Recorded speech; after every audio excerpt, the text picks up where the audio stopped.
Hello everyone, welcome to JPS platform. I am Vinay Rajput and I hope जो मैं biology के lecture ले रहा हूँ यूपीएससी एमपीएससी के लिए आपको समझ में आ रही होगी और एक डिटेल व्यू से जितनी रिक्वायरमेंट है इस समय जो आपके एग्जाम में क्वेश्चन पूछी जा रही हैं उस हिसाब से मैं कवर करके चल रहा हूँ। मैं यूपीएससी को एसएससी के हिसाब से नहीं पढ़ा रहा हूँ।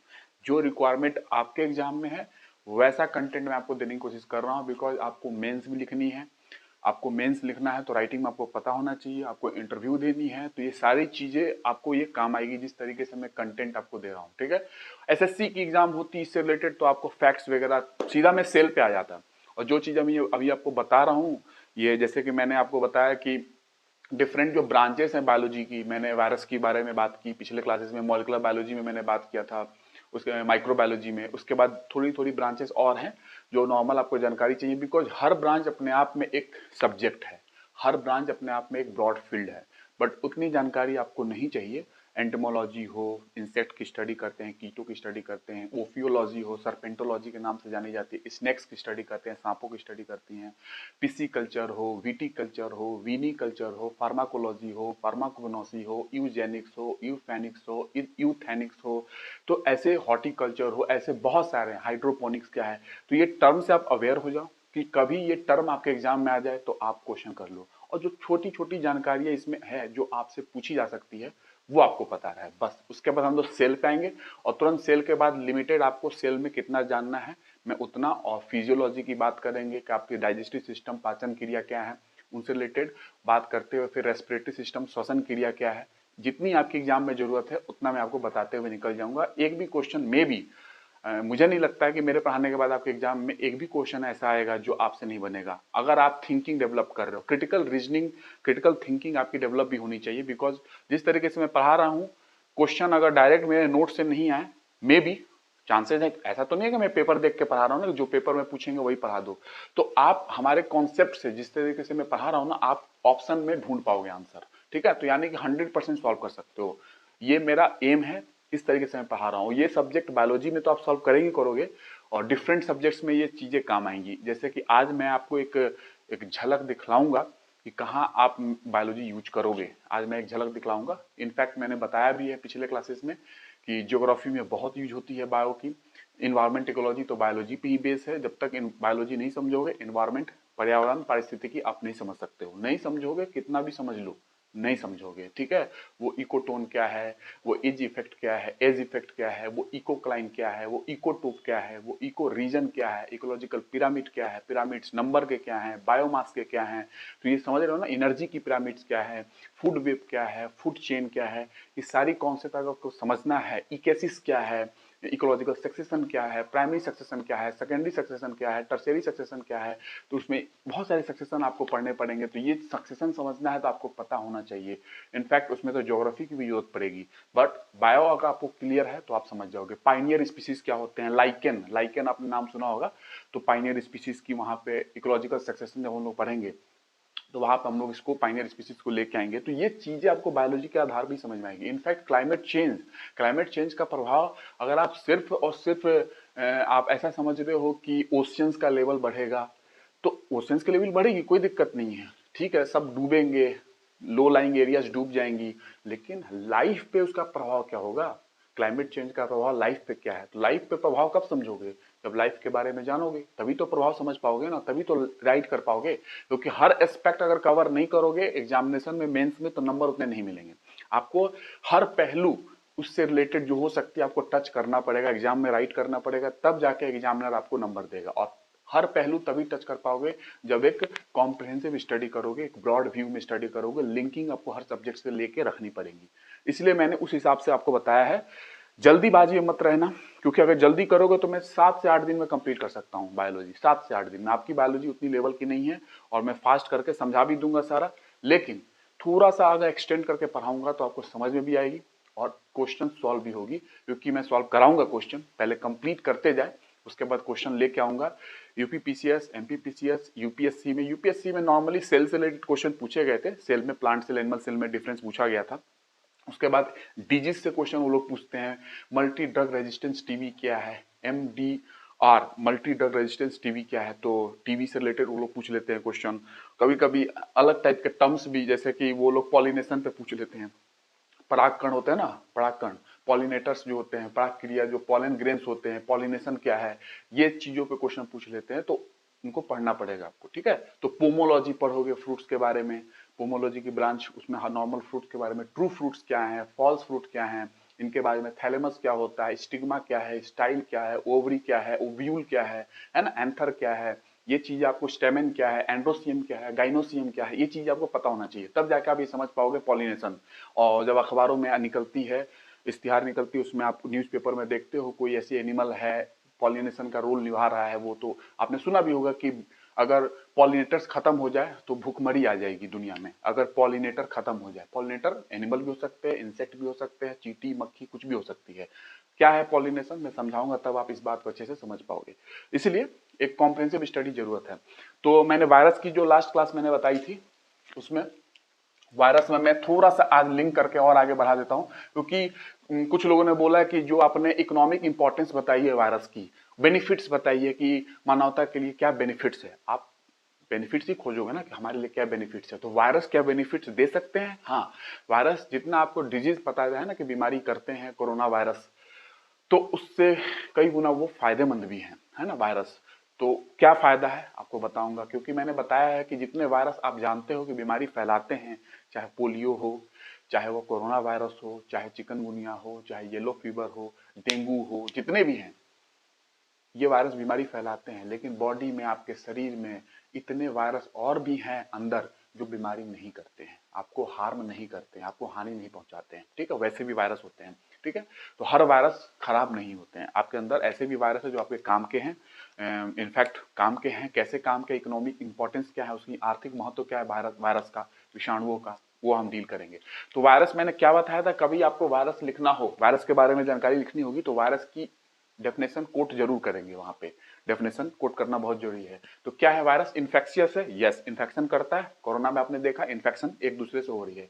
And infection and infectious obligate intracellular parasite, इसकी मीनिंग मैंने लास्ट क्लास पहले मैंने बताई थी। जो लोग नए हैं वो जाकर देखते रहेंगे तो आपको पता चल जाएगी इसकी मीनिंग क्या है। जो डेफिनेशन की मैंने एक एक पॉइंट की मीनिंग बताई है। And infectious obligate intracellular parasites makeup of what, किस चीज से बना हुआ है, nucleic acid, DNA and RNA surrounded by a protein coat and sometimes a membrane also. Protein coating होगी, मेम्ब्रेन भी होती है कभी कभार, लिपिड प्रोटीन की मेम्ब्रेन होती है, जैसे कोरोना वायरस में इन्वेलप है। इन्वेलप मतलब कि बाहर से खोल बना हुआ है उसके ऊपर, तो इन्वेलप उसके ऊपर है, तो इसीलिए मैंने समटाइम्स ए मेम्ब्रेन आल्सो, मैंने समटाइम्स की बात की है कि कभी कभी मेम्ब्रेन भी वायरस के ऊपर दिखेगी आपको। तो ये डेफिनेशन मैंने बताया था, और पिछले क्लासेस में मैंने बता दिया है इसकी एक एक टर्म। ऑब्लिगेट का मतलब क्या है, इन्फेक्शियस आप समझते हो, इंट्रासेलुलर मतलब सेल के अंदर, किसी सेल के अंदर ही अपने आप को रिप्रोड्यूस करते हैं, मल्टीप्लीकेशन करते हैं, अपनी जनसंख्या बढ़ाते हैं, है ना, द्विगुणन करते हैं किसी सेल के अंदर, सेल के बाहर नहीं, तो कोशिका के अंदर ही अपना द्विगुणन करते हैं, इसलिए इंट्रासेलुलर। इंट्रासेलुलर का मतलब कोशिका के अंदर, इंटरसेलुलर का मतलब कोशिका के बाहर, इंटरसेलुलर। ये दो टर्म है। इंट्रासेलुलर, इंट्रा मतलब विद इन, कहीं भी आएगा। अभी मैं इन्वायरमेंट इकोलॉजी में inter specific competition, intra specific competition पढ़ाऊंगा, वहां पे भी इसका मतलब यही होगी, विद इन। और इंटर का मतलब क्या होता है, बिटवीन, बिटवीन, बिटवीन मतलब बीच में। तो इंट्रासेलुलर सेल के बीच, सेल के अंदर, और इंटरसेलुलर होगा तो विद इन सेल्स, सेल्स के जैसे दो सेल है तो बिटवीन सेल्स, सेल्स के बीच में इंटरसेलुलर, है ना। तो बिटवीन की बात करती है, बिटवीन सेल्स। और इंट्रा मतलब विद इन सेल, सेल के अंदर, तो सेल के अंदर है, सेल के अंदर ही जाके वायरस वहां पे ग्रो करते हैं, अपनी मल्टीप्लिकेशन करते हैं। तो ये ध्यान रखोगे, हर पॉइंट का मैंने डेफिनेशन का मीनिंग बताया है पिछली क्लासेस में, उसको देख लेना, ठीक है। तो अब मैं क्या सोच रहा हूं कि आपको, जैसे मैंने पिछली क्लास में थोड़ा सा रिवाइज करा दूं। पिछली क्लास में क्या बताया था कि जो वायरस की जो डिस्कवरी है, वो डिस्कवरी आपने जैकब हेनले, जो डॉक्टर हैं, जो आपको मैंने बताया था, एनाटॉमिस्ट थे, जर्मन एनाटॉमिस्ट, उन्होंने पहली बार इंडिकेट किया था।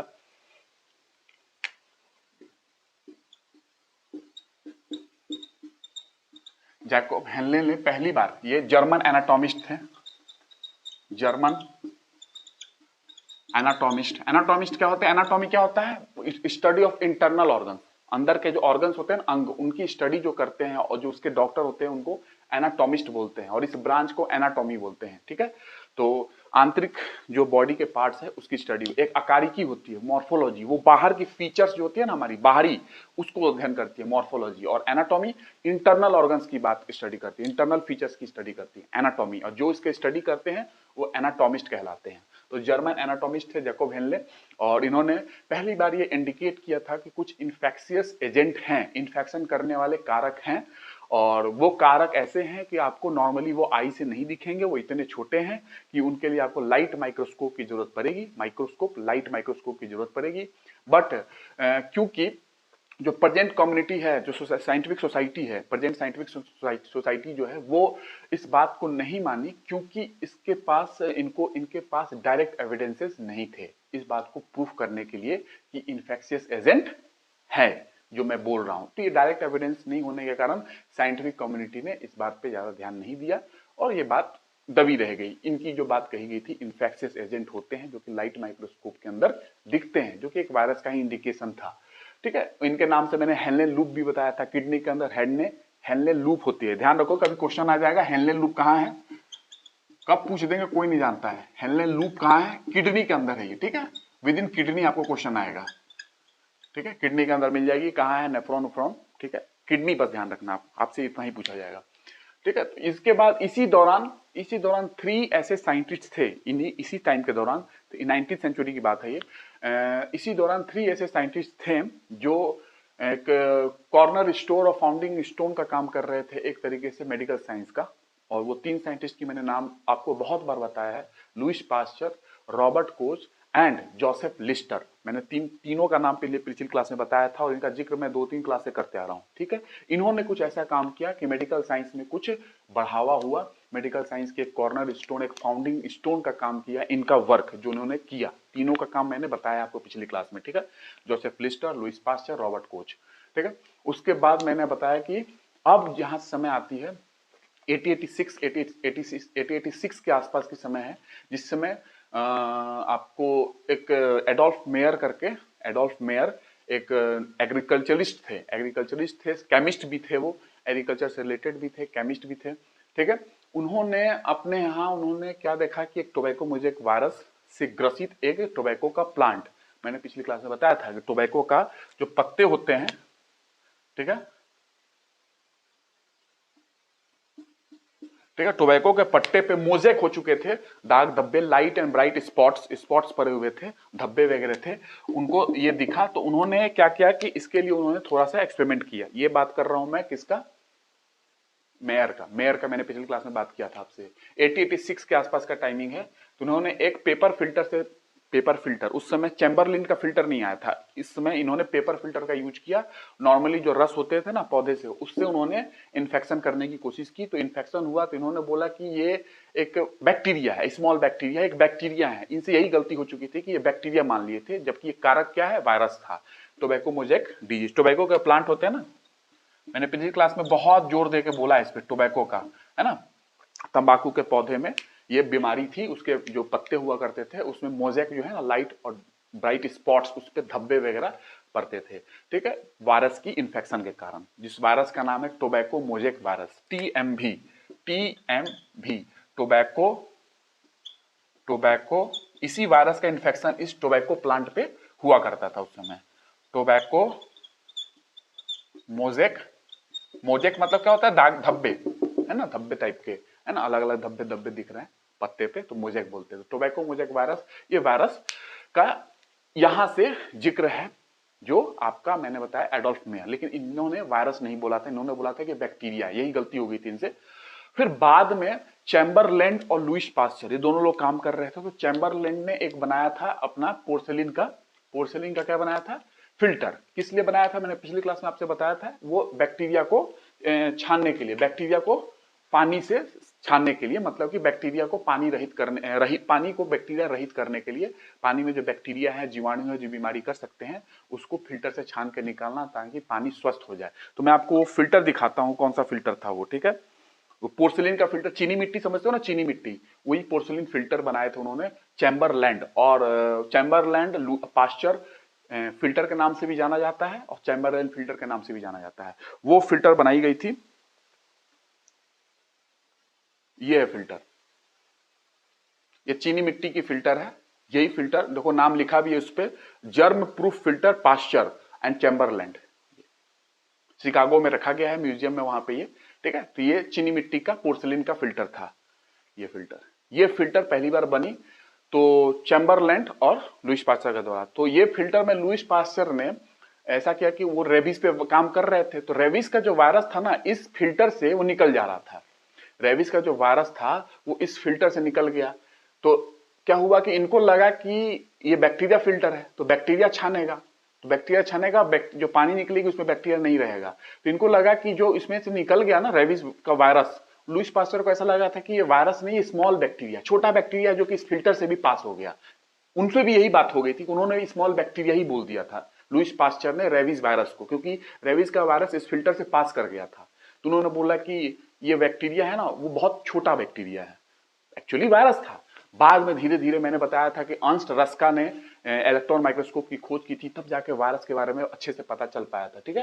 तो ये एक पोर्सिलिन का फिल्टर उन्होंने बनाया। उसके बाद क्या हुआ कि तो क्या कहते हैं दिमित्री इवानोस्की, रशियन साइंटिस्ट, इन्होंने एक साइंटिफिक एक्सपेरिमेंट किया और साइंटिफिक एक्सपेरिमेंट इसी फिल्टर का यूज किया।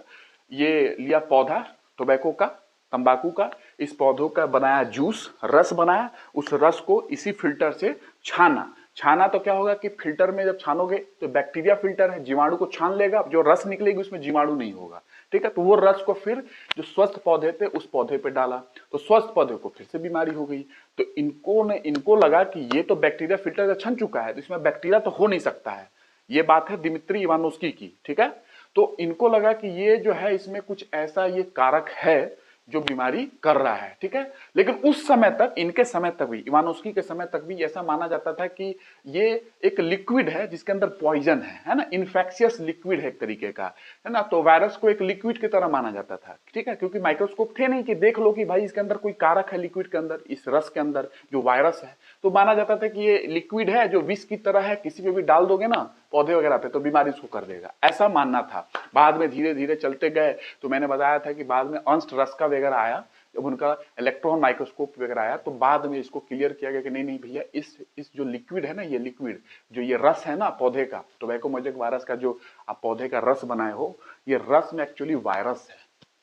पहले क्या मानते थे कि ये लिक्विड एक पॉइजन है, क्योंकि वायरस शब्द भी लैटिन वर्ड से आया है वीरियन, तो वीरियन का मतलब पॉइजन ही होता है। तो शुरुआत से ये कॉन्सेप्ट था कि ये वायरस जो लिक्विड है, ये जो रस है, ये रस में एक्चुअली ये पॉइजन है। ये पॉइजन कहीं भी डाल दोगे, ये इन्फेक्शियस लिक्विड है, कहीं भी डाल दोगे, जिस भी पौधे पर डालोगे उसको, स्वस्थ पौधों को बीमार कर देगा।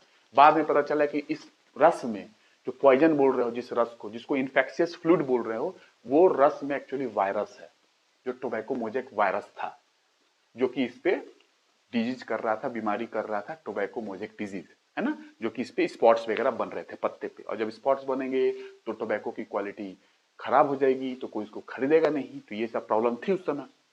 तो ये दिमित्री इवानोस्की की बात है 1892 के आसपास, ठीक है। उसके बाद आगे जाओगे, आगे जाने के बाद बेजरिंक, डच के साइंटिस्ट थे, बेजरिंक ने ये प्रयोग को फिर से दोहराया, जो रस को छानना, पत्ते लेना, रस बनाना, बैक्टीरिया फिल्टर से छानना, जो मैंने फिल्टर दिखाया चैम्बरलैंड का, मैंने पिछली क्लास में बात भी किया अच्छे से।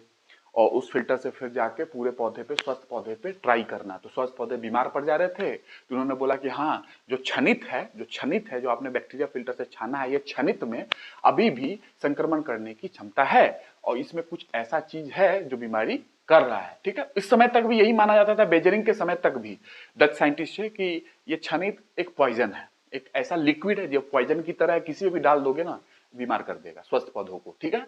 एक्चुअली उसके अंदर वायरस था, बाद में पता चला, इलेक्ट्रॉन माइक्रोस्कोप आया तब पता चला कि इसके अंदर एक वायरस एक्चुअली, बट तब तक यही चल रहा था कि एक लिक्विड है जो एक पॉइजन की तरह है, ये द्रव किसी भी स्वस्थ पौधे पे डाल दिया जाए तो स्वस्थ पौधों को बीमार कर देगा, है ना, और ये टोबैको मोजेक डिजीज कर देगा, पत्तों पे मोजेक मोजेक हो जाएंगे, दाग धब्बे धब्बे आ जाएंगे उसके अंदर, ठीक है, स्पॉट्स पड़ जाएंगे। तो ये बेजरिंग के समय तक की यही बात है। लेकिन बेजरिंग ने कहा कि ये क्षनित है ना, इसमें संक्रमण करने की क्षमता है, बैक्टीरिया फिल्टर से छानने के बावजूद भी, यही बैक्टीरिया फिल्टर, चैम्बरलैंड का ही बैक्टीरिया फिल्टर यूज किया गया था, इस बैक्टीरिया फिल्टर से छानने के बावजूद भी इसके अंदर संक्रमण करने की क्षमता है, इन्फेक्शन करने की क्षमता है। आप किसी भी स्वस्थ पौधे पे इस क्षनित को, इस रस को डालते हो तो वो बीमारी कर देगी, टोबैको मोजेक डिजीज हो जाएगा उस पौधे में, उस टोबैको के पौधे में, उस टोबैको पौधे में ये बीमारी हो जाएगी। ठीक है, तो इन्होंने फिर ऐसा किया कि एक नाम दिया था, आपको पता होगा, कॉन्टेजियम वाइबम फ्लूइडम। ये नाम आप ध्यान रखना, कभी क्वेश्चन आ जाए, कॉन्टेजियम वाइबम, ठीक है, फ्लूइडियम। तो ये नाम उन्होंने दिया था उस रस के लिए जो संक्रमण करने की क्षमता रखता है। ठीक है, वही रस जो बैक्टीरिया फिल्टर से छाने हो ना, वो बेजेनिक ने ये नाम दिया था, मैंने पिछली क्लास में बताया भी था ये नाम। तो कभी कॉन्टेजियम वाइबम फ्लूइडियम, फ्लूइडियम का मतलब द्रव है ना, वही रस द्रव है, वो बीमारी कर सकता है स्वस्थ पौधों पे। तो वही नाम इन्होंने एक टर्म दिया था, एक शब्द दिया था। ठीक है, ये है बेजेरिंग का, डच साइंटिस्ट बेजेरिंग, मैंने पिछली क्लास में बताया भी था। ठीक है, ये बेजेरिंग, इन्होंने ये टर्म दिया था। ठीक है, मैं नाम नहीं लिख रहा हूं क्योंकि पिछली क्लास में बताया ही था, मैं जस्ट रिवाइज करा रहा हूं। ठीक है, और फिर इसके बाद क्या हुआ कि फ्रोस, फ्रोस मैंने बताया था आपको, अगर याद होगा तो, फूट एंड माउथ डिजीज का मैंने जिक्र किया था। जो कैटल्स वगैरह होते हैं ना, गाय वगैरह होती हैं, है ना, भेड़ बकरी हो गई, कैटल्स को मैंने डिफाइन नहीं किया कैटल किसको कहते हैं, बस आप मान लो कि जो ये मवेशी होते हैं ना, इनमें फूट एंड माउथ डिजीज, पैरों का मुंह का डिजीज होता था। ठीक है, तो इसमें इस बीमारी को बैक्टीरिया फिल्टर से छाना फिर से, और जो क्षनित है उस क्षनित से ये बीमारी फिर से करने में सफल रहे। वो साइंटिस्ट का नाम क्या है मैंने बताया था आप लोगों को, वो साइंटिस्ट का नाम पिछली क्लास में मैंने बताया था कि उन्होंने भी ये प्रूफ करके दिखाया कि हाँ, बैक्टीरिया फिल्टर से छानने के बावजूद भी ये बीमारी पैदा की जा सकती है, यानी कि कोई ना कोई वायरस ही है जो इन मवेशियों में, कैटल्स में बीमारी कर रहा है, फूट एंड माउथ डिजीज। फूट, फूट मतलब पैर, गायों का पैर, एंड माउथ डिजीज। ठीक है,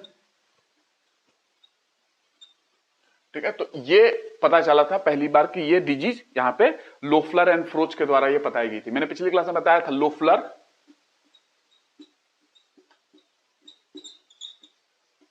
ये दोनों लोगों ने ये डिजीज पैदा करने में सक्षम रहे थे बैक्टीरिया फिल्टर से छानने के बाद भी। जो वो उस क्या कहते हैं, जो निकल के आया उसको एक स्वस्थ गाय पे डाला गया, कैटल पे डाला गया, मवेशी पे डाला गया, तो वो बीमारी फूट एंड माउथ डिजीज हो गई। तो उन्होंने कहा कि ठीक है भैया, बैक्टीरिया फिल्टर से छना हुआ है तो फिर इसमें बैक्टीरिया तो होगा नहीं, तो एक वायरस ही है, ठीक है, जो ये बीमारी कर रहा है। तो ये लिंक इन्होंने स्थापित किया कि हाँ, फूट एंड माउथ डिजीज जो है वायरस से ही होता है, ये लोगों ने। ठीक है, तो ये यहां से इतनी कहानी मैंने बताई थी। उसके बाद क्या हुआ कि मैंने बताया था आपको कि स्टैनले, स्टैनले बहुत ही फेमस व्यक्ति थे स्टैनले, इन्होंने रवा तैयार किया। ठीक है, किसका?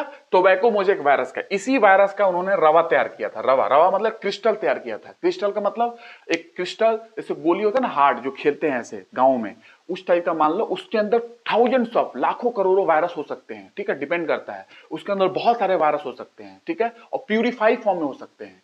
उस क्रिस्टल के अंदर रवा जो तैयार किया गया, उसको स्टडी करने के लिए यूज किया जाता है, साइंटिफिक स्टडी करने के लिए रिसर्च में यूज किया जाता है। तो रवा तैयार किया गया था वायरस का। और रवा तैयार करना, लिविंग बीइंग, जीवित चीजों का रवा नहीं बना सकते हो, क्रिस्टल नहीं बना सकते हो। तो यहां से निर्जीव क्वालिटी जो है वायरस की, जो निर्जीव है वायरस, वो यहां से पता चलता है। एक यहाँ क्रिस्टल बना सकते हैं वायरस का, तो एक निर्जीव इसकी फीचर है, नॉन लिविंग फीचर है वायरस का, जो इसका क्रिस्टल बन सकता है। तो स्टैनले ने इसको बनाया था, टोबैको मोजेक वायरस का ही क्रिस्टल उन्होंने बनाया था। ठीक है, उस क्रिस्टल को, क्रिस्टल में बहुत सारे वायरस होते हैं, है ना, छोटे होंगे, उसको खेल भी सकते हो। वो वायरस प्यूरिफाइड फॉर्म में रखा जाता है उसके अंदर, और बहुत सालों तक चलेंगे, कई सैकड़ों साल तक निकल सकते हैं, कोई दिक्कत नहीं, सैकड़ों के हजारों साल तक मैं एग्जांपल दूंगा तो चल सकते हैं। और प्यूरिफाइड फॉर्म में है तो आप रिसर्च के लिए भी इसको यूज कर सकते हो, स्टडीज के लिए यूज कर सकते हो, इस क्रिस्टल का, वायरस का क्रिस्टल का रवा जो तैयार किए हो। तो ये स्टैनले की बात है। डेलब्रुक एक साइंटिस्ट थे, डेलब्रुक के साथ साथ और भी साइंटिस्ट थे, म्यूटेशन का पता लगाया था एक्चुअली वायरस में। और मैंने बताया था कि वायरस जो है सेल के अंदर हर रिप्रोडक्शन साइकिल में वो म्यूटेशन करता है। सेल के अंदर हर रिप्रोडक्शन साइकिल जब भी वो मल्टीप्लाई करेगा, वो रिप्रोडक्शन, वो म्यूटेशन, अपना उत्परिवर्तन, जो चेंज है उसके अंदर, जीन के अंदर, है ना, उसके न्यूक्लियोटाइड्स के अंदर वो होती है। जैसे कि 30,000 न्यूक्लियोटाइड कोरोना वायरस में है, 30,000 न्यूक्लियोटाइड्स, तो उसके अंदर जीन भी है। कितने जीन है आप बताओगे कभी? कमेंट में कि कितने जीन है कोरोना वायरस में, 9 है कि 10 है। चलो, और 9-10 में आपको ध्यान रखना है कौन सा, एचआईवी का कितना जीन है। एचआईवी के पास, HIV virus human immunodeficiency virus के पास जो एड्स करता है उसके पास कितने जीन है। दोनों का जीन लिंक है कोरोना वायरस का, आसपास में 9-10 के आसपास में ढूंढना और मुझे कमेंट करना है कितने जीन है। ठीक है, 30,000 न्यूक्लियोटाइड्स है, मैंने एक बता दिया कोरोना वायरस में 30,000 न्यूक्लियोटाइड्स है। तो ये उत्परिवर्तन करता है, ये म्यूटेशन करता है, और हर वायरस म्यूटेशन करते हैं, मैंने बहुत बार बताया आपको। तो ये हर वायरस अपने रिप्रोडक्शन साइकिल में जो सेल के अंदर रिप्रोड्यूस कर रहे हैं, अपनी संख्या बढ़ा रहे हैं, तो म्यूटेशन करते हैं हर वायरस। ठीक है, तो डेलब्रुक ने ये बताया था, डेलब्रुक ने इस बात को कहा था, और भी साइंटिस्ट थे, आप उतना आपको डिटेली में साइंटिस्ट के बारे में नहीं जानना, बट डेलब्रुक के बारे में आप ध्यान रखेंगे, मैंने पिछली क्लास में बताया था डेलब्रुक। ठीक है, ये इन्होंने बताया था। हर्सी चेज का एक्सपेरिमेंट बहुत ही फेमस है, हर्सी चेज का एक्सपेरिमेंट। इन्होंने ऐसा यहां से प्रूव हुई थी बात, T4 फेज एक वायरस है, नाम मैं बता दे रहा हूं, कभी आए तो T4 फेज डीएनए वायरस है ये। T4 फेज पे हर्सी चेज का एक्सपेरिमेंट था। हर्सी बहुत ही फेमस एक्सपेरिमेंट था। हर्सी, मैंने पिछली क्लास में बताया था, वायरस का नाम नहीं बताया था, लो बता दे रहा हूं इस बार। हर्सी चेज के एक्सपेरिमेंट जो है T4 फेज पे है एक वायरस पे, और ये पता करना है कि वायरस की जो न्यूक्लिक एसिड होती है वो जेनेटिक कोड है, जो जेनेटिक कोड होती है वायरस की, जैसे बैक्टीरिया की न्यूक्लिक एसिड जो जेनेटिक कोड है, ये एवरी मैक्लोइड मैकार्थी ने बताया था कि बैक्टीरिया के अंदर जो न्यूक्लिक एसिड है ना, नाभिकीय अम्ल है ना, वो जेनेटिक कोड है, वो एवरी मैक्लोइड मैकार्थी ने एक्सपेरिमेंट करके बताया था बैक्टीरिया के अंदर। बट वायरस के अंदर T4 फेज को लिया इन्होंने और यहां प्रूफ करने की कोशिश की कि वायरस के न्यूक्लिक एसिड जो है वो जेनेटिक कोड की तरह काम करते हैं, एक जेनेटिक कोड है, और T4 फेज में इन्होंने स्टडी किया था। और क्या स्टडी है, उन्होंने रेडियो एक्टिविटी का यूज किया था, उन्होंने फास्फोरस का, सल्फर का यूज किया था, और प्रोटीन की कोटिंग की थी। तो वो सब चीजें आपको नहीं जानना है, ठीक है ना, कि कैसे है, बट हर्सी चेज के एक्सपेरिमेंट से ही पता चला कि हाँ, जो वायरस होते हैं उसके अंदर न्यूक्लिक एसिड भी है, प्रोटीन भी है। ठीक है, ये दो चीज होते हैं जो मैंने आपको बताया भी है, न्यूक्लिक एसिड है, प्रोटीन है, मेनली तो यही होता है। यस, इंजाइम्स भी होते हैं वायरस में, रेट्रो वायरस में इंजाइम्स होते हैं। आप ध्यान रखना कि वायरस में कभी कोई पूछे कि इंजाइम्स होता है कि नहीं होता है, तो होता है।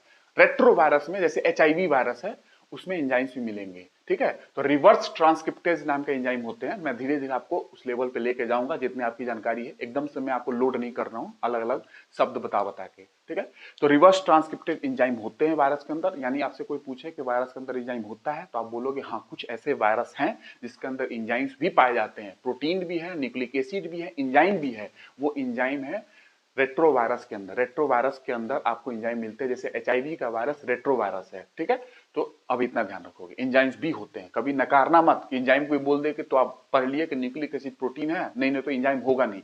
एंजाइम होते हैं, रेट्रोवायरस फैमिली में एंजाइम मिलता है। ठीक है, रिवर्स ट्रांसक्रिप्टेज एंजाइम का नाम है जो एंजाइम मिलता है, जैसे एचआईवी का वायरस रेट्रोवायरस है, उसके अंदर एंजाइम मिलते हैं।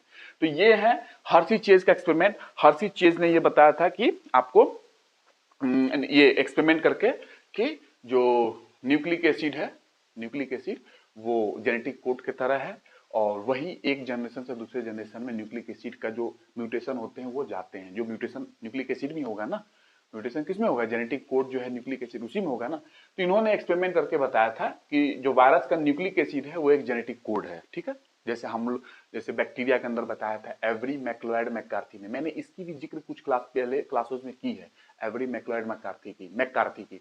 ठीक है, तो ये हो गया। उसके बाद अगर बात करूं हर्सी चेज के बाद, तो मैंने बताया था कि कौन ऐसे साइंटिस्ट है जिन्होंने बोला था कि वायरस जो है वो प्रोटीन और न्यूक्लिक एसिड के बने होते हैं, जो आप जानते भी हो। ठीक है, नॉर्मली यही है ना कि maximum virus protein nucleic acid के बने होते हैं। तो जो आप जानते हो बाउडेन एंड पीरी का जो प्रयोग है, बाउडेन एंड पीरी, मैंने पिछली क्लास में बताया था, बाउडेन,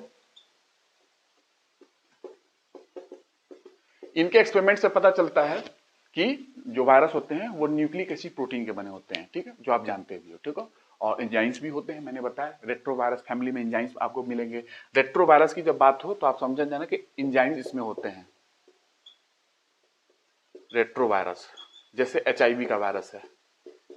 ठीक है, तो अभी ध्यान रखना इसके अंदर एंजाइम्स पाए जाते हैं। कुछ वायरस हैं जो रेट्रोवायरस में आते हैं, जैसे एचआईवी का virus, human immunodeficiency virus में आपको एंजाइम्स मिलेगा। इस एंजाइम का नाम है रिवर्स ट्रांसक्रिप्टेज। ठीक है, तो इतना ध्यान रखोगे।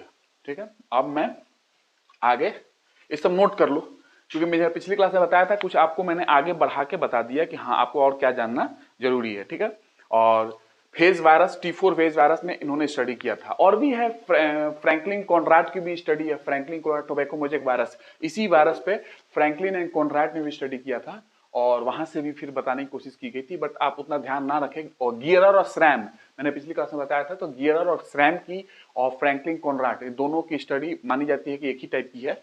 तो उसमें इन्होंने यही बताने की कोशिश की थी, नॉर्मली अगर मैं बताऊं तो नॉर्मली इन्होंने यही बताने की कोशिश की थी कि जो पादप विषाणु होते हैं, जो प्लांट वायरस वगैरह होते हैं, उस पर इन्होंने स्टडी की थी, है ना, कि प्लांट वायरस में मैक्सिमम डीएनए होते हैं, है ना, तो डीएनए है कि आरएनए है या जंतु वायरस है, उसमें क्या होता है, ये चेक करने की कोशिश की गई थी। आपको इतना जानना नहीं, फिर एक्सपेरिमेंट में बताने लगूंगा ना तो फिर ओवर हो जाएगी आपको। तो बस उतना ध्यान रखना कि फ्रैंकलिन कॉनराड, है ना, ये भी एक स्टडी करने वाले, और टोबैको मोजेक वायरस में किया था फ्रैंकलिन,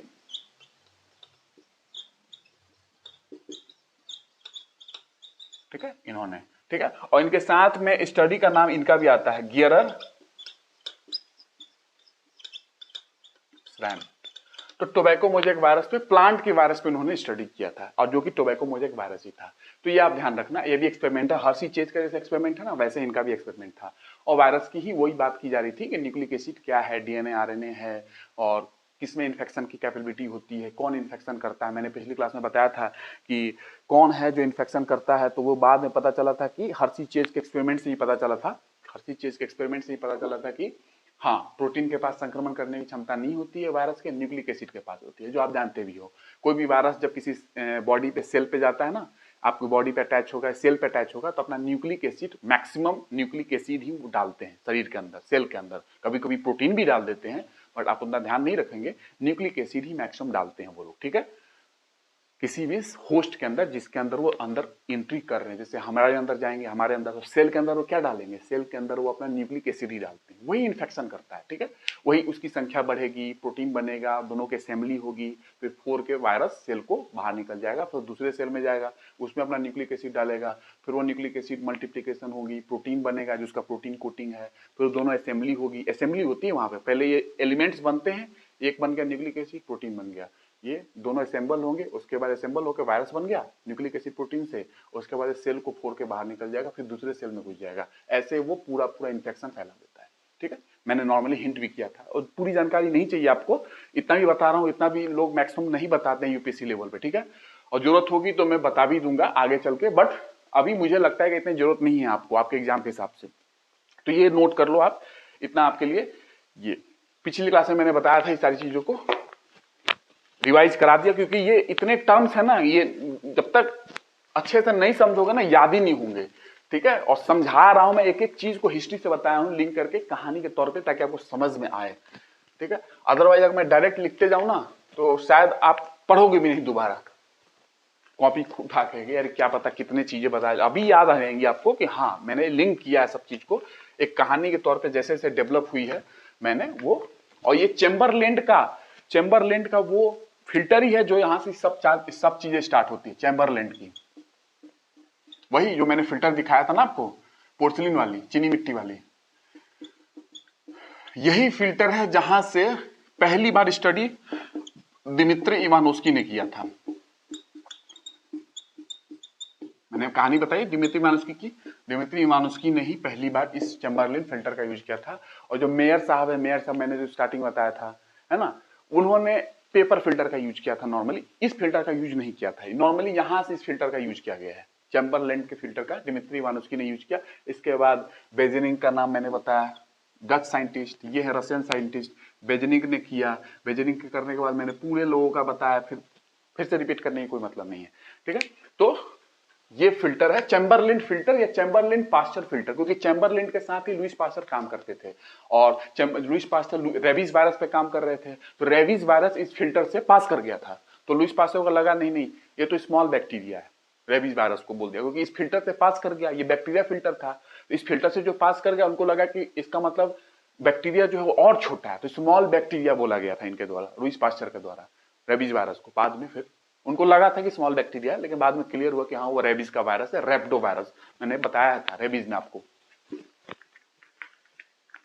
और जब डिजीज पढ़ाऊंगा तो वहां पे बात करूंगा ही। रेबीज किसको प्रभाव करता है, सेंट्रल नर्वस सिस्टम को इन्फ्लामेशन करता है, ब्रेन जिसके अंदर होती है, कैसे रेबीज का वायरस ट्रांसफर होता है। अगर थोड़ा सा हिंट कर दूं, एक्सॉन्स, न्यूरॉन्स होते हैं ना बॉडी में, न्यूरॉन्स ब्रेन में, आप समझोगे पूरे जाल फैला हुआ है, तो उसके एक्सॉन्स के थ्रू रेबीज का वायरस ब्रेन में पहुंचता है। अगर यहां काटेगा पैर में, तो वो रेबीज का जो वायरस जो पहुंचेगा ना शरीर से, यहां पे टाइम लगेगा उसको, तो आपको सिम्टम देखने में टाइम लगेंगे, रेबीज का जो सिम्टम आएगा ना बहुत समय लग जाएगा। लेकिन यहां काट लिया तो यहां से एक्सॉन्स के थ्रू, न्यूरॉन्स के एक्सॉन्स के तुरंत ब्रेन पे पहुंच जाएगा, तो तुरंत आपको सिम्टम आ जाएंगे। लेकिन अगर पैर वगैरह में काटेगा तो पैर से होते होते उसको समय लगते हैं, तो कई महीना कई साल ही लग जाता है कि आपको रेबीज का लक्षण दिखे। डिपेंड करता है कहां कुत्ते ने काटा, जो भी रेबीज से इन्फेक्टेड है, कुत्ता हो, बंदर हो, जो भी हो, बिल्ली हो, अलग अलग है, हॉर्स भी है, कैट भी है, सब कुछ है, सब कुछ से रेबीज हो सकता है। तो अगर इधर कहीं काटा तो यहां से वायरस जल्दी पहुंच जाएगा ब्रेन में, तो जल्दी आपको सिम्टम दिखेंगे, लक्षण दिखेंगे रेबीज के। अगर पैर में काटा है तो एक्सॉन्स के थ्रू वो ट्रांसफर होते हैं, न्यूरॉन्स के एक्सॉन्स, में बताऊंगा न्यूरॉन्स के बारे में, वो एक्सॉन्स के थ्रू ट्रांसफर होंगे, ब्रेन तक पहुंचेंगे, सेंट्रल नर्वस सिस्टम जिसके अंदर ब्रेन है, तो टाइम लगेगा यहां से यहाँ आने में। और ये इधर उधर काटा तो यहाँ से तुरंत पहुंच जाएगा ब्रेन पे ना, एक्सॉन्स के थ्रू, नजदीक है ना ब्रेन, यहाँ से कहीं नीचे काटेगा तो जल्दी नहीं पहुंचेंगे, टाइम लगता है, सालों लग जाते हैं रेबीज के लक्षण आने में। डिपेंड करता है कहां काट रहे हैं, क्योंकि एक्सॉन्स के थ्रू उनका ट्रांसफर होता है, न्यूरॉन्स के एक्सॉन्स के थ्रू रेबीज के वायरस का। अब मैं आपको कुछ बताता हूं, क्या इकोनॉमिक इंपॉर्टेंस ऑफ वायरस। उससे पहले मैं इकोनॉमिक इंपॉर्टेंस ऑफ वायरस से पहले आपको कुछ चीजें बता दूं। ये है कि जो अगर मैं बात करूं, मैंने बताया था कि वाल्टर और रीड या लोफलर एंड फ्रोच ने किस वायरस की खोज की थी, किस वायरस में स्टडी किया था। ये थोड़ा सा स्टैटिस्टिक्स है, थोड़ा ध्यान रखो, कभी क्वेश्चन आ सकता है। फूट एंड माउथ डिजीज पता है ना, फूट एंड माउथ, किसमें, मवेशियों में, कैटल्स वगैरह में, गाय में, भैंस में, फूट एंड माउथ डिजीज, ये फर्स्ट एनिमल वायरस है ना, एनिमल में कर रहा है ना, गाय एनिमल है ना, पौधा तो है ना, फर्स्ट एनिमल वायरस। और सब प्लांट वायरस पहली कौन सी है, टोबैको मोजेक वायरस पहला वायरस है जिसको खोजा गया था, टोबैको मोजेक, वही तंबाकू वाला जो मैं इतने समय से जिक्र कर रहा हूं, फर्स्ट एनिमल वायरस। कभी क्वेश्चन आया तो बता देना। पहला जंतु, एनिमल मतलब जंतु, जानते ही हो, वायरस मतलब विषाणु,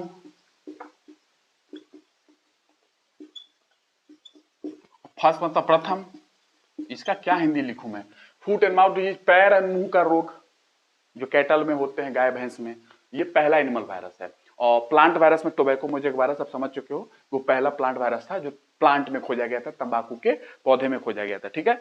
उसके बाद अगर बात करो तो पोलियो वायरस का आप जानते हो, पोलियो वायरस डिस्कवर्ड किया था लैंड स्टीनर ने, पॉपर ने। पोलियो वायरस जानते हो, पोलियोमाइलिटिस, इन्फेंटाइल पैरालिसिस करते हैं, मैं अलग अलग टर्म नहीं बता रहा हूँ, डिजीज में पढ़ाऊंगा। पोलियो वायरस जो है वो जो डिजीज करता है वो पोलियोमाइलिटिस के नाम से जानी जाती है, इन्फेंटाइल पैरालिसिस के नाम से जानी जाती है। ज्यादातर बच्चों को बोला जाता है कि पोलियो हो जाते हैं, बट बड़ों में भी पोलियो हो जाता है, बट इन्फेंटाइल पैरालिसिस का मतलब, इन्फेंट का मतलब बच्चे होते हैं। तो polio virus Landsteiner, Karl Landsteiner का ब्लड ग्रुप सिस्टम में बात करूंगा, ब्लड ग्रुप जब पढ़ाऊंगा ना वहां पे ब्लड ग्रुप सिस्टम में बात करूंगा, A B O A B system, वहां पे कार्ल लैंड स्टीनर की बात करूंगा। अभी कार्ल लैंड स्टीनर में इतना याद रखोगे कि Karl Landsteiner and Popper, इन दो लोगों ने पोलियो वायरस को खोजा था, ठीक है। तो Karl Landsteiner and Popper ने डिस्कवर किया था पोलियो वायरस को 1909 में, ठीक है, 1909 का बात है। उसी समय आपको क्या कहते हैं, जब मैं ब्लड ग्रुप सिस्टम पढ़ाऊंगा, है ना, रुधिर के बारे में बताऊंगा, रुधिर वर्ग के बारे में, तो वहां पे इनका नाम आएगा, ठीक है। तो ये 1909 की बात है। पोलियो वायरस जानते हो, पोलियो से मुक्त हो चुके हैं हम लोग, ठीक है, polio virus, small pox, polio से हम लोग मुक्त हो चुके हैं, ठीक है। कब का बात है, 2014 का बात है क्या ये, आप बताना तो मुझे, 2014 की बात है। कब है, पल्स पोलियो प्रोग्राम आपने नाम सुना होगा। मैं डिजीज की बात नहीं कर रहा हूं, डिजीज में पढ़ाऊंगा, डिजीज में मैं पल्स पोलियो प्रोग्राम की बात करूंगा। तो पल्स पोलियो, पल्स का मतलब क्या है यहाँ पे, कभी सोचे हो, तो ये चीजें मैं बात करूंगा आपको डिजीज में। तो बस अभी इतना याद रखना कि Karl Landsteiner and Popper ने 1909 में पोलियो वायरस को खोजा था। पोलियो वायरस का भी क्रिस्टलाइजेशन किया गया है, इसका भी रवा तैयार किया गया है, रवा इसका भी तैयार हुआ है पोलियो वायरस का। और पोलियो वायरस की स्टडी बहुत हुई है, पोलियो वायरस की स्टडी, अनंत स्टडी, बहुत स्टडी हुई है पोलियो वायरस पे। Karl Landsteiner and Popper ने 1909 में पोलियो वायरस को खोजा था। इसके लगभग 2 साल बाद ही एक रॉस करके साइंटिस्ट हैं, रॉस, लगभग 2 साल बाद की बात है, रॉस ने एक वायरस खोजा था जो कि सॉलिड ट्यूमर वायरस के नाम से जाना गया। सॉलिड ट्यूमर, ट्यूमर मतलब कैंसर तरीके की चीज है। ट्यूमर मतलब क्या होता है? ब्रेन ट्यूमर होता है ना, कैंसर। जो कि चिकन होता है ना, चिकन फाउल वगैरह, फाउल चिकन, तो चिकन में रॉस ने ढूंढा था, तो उनके नाम से ही रॉस सार्कोमा वायरस बोला जाता है। Ross sarcoma virus. सार्कोमा का मतलब क्या होता है? कैंसर। ठीक है, ये चिकन में नॉर्मली आपको मुर्गा उर्गा में, मुर्गी में मिल जाएगा। ये उनमें कैंसर हो जाता है, चिकन वगैरह में फाउल बोलते हैं नॉर्मली इनको। ठीक है, तो इनमें रॉस सार्कोमा वायरस के द्वारा, सार्कोमा का मतलब होता है कैंसर, कैंसर से रिलेटेड। ट्यूमर मैंने बताया ना, तो सॉलिड ट्यूमर वायरस खोजा गया था, जो कि एक रॉस सार्कोमा वायरस है, जो कि रॉस साइंटिस्ट के द्वारा, रॉस जो थे उन्हीं के नाम से दिया गया है। चिकन में ये कैंसर करता है। सार्कोमा का मतलब कैंसर ही होता है। ठीक है, इसलिए कैंसर से लिंक कर सकते हो। सार्कोमा कैंसर, चिकन में कैंसर करता है। यस, ह्यूमन को भी इंफेक्ट करता है, ऐसा नहीं है ह्यूमन को इंफेक्ट नहीं करेगा, बट नॉर्मली चिकन। ठीक है, डिजीज की बात नहीं कर रहा हूं ना, नॉर्मल आपको नॉर्मल जानकारी दे रहा हूं, इसलिए उतना आपको नहीं जाना है। ठीक है, उसके बाद अगर बात करूं फर्स्ट ह्यूमन वायरस, पहला ह्यूमन वायरस, ह्यूमन को कौन खोजा गया था, ये नोट कर लो आप। पहला ह्यूमन वायरस जो है वो 1901 में क्यूबा जानते हो, चीनी का कटोरा बोलते हैं, ध्यान होगा तो क्यूबा में 1901 में फर्स्ट ह्यूमन वायरस मिला था। और वाल्टर रीड के द्वारा, यूएस आर्मी में थे वो, उनके द्वारा, उनकी टीम भी थी जिनके द्वारा ये खोजा गया था। और Walter Reed and his team in 1901 discovered first human virus, मानव को प्रभावित करने वाला वायरस, yellow fever virus. Yellow fever mosquito के द्वारा ये ट्रांसफर किया जाता है, येलो फीवर वायरस।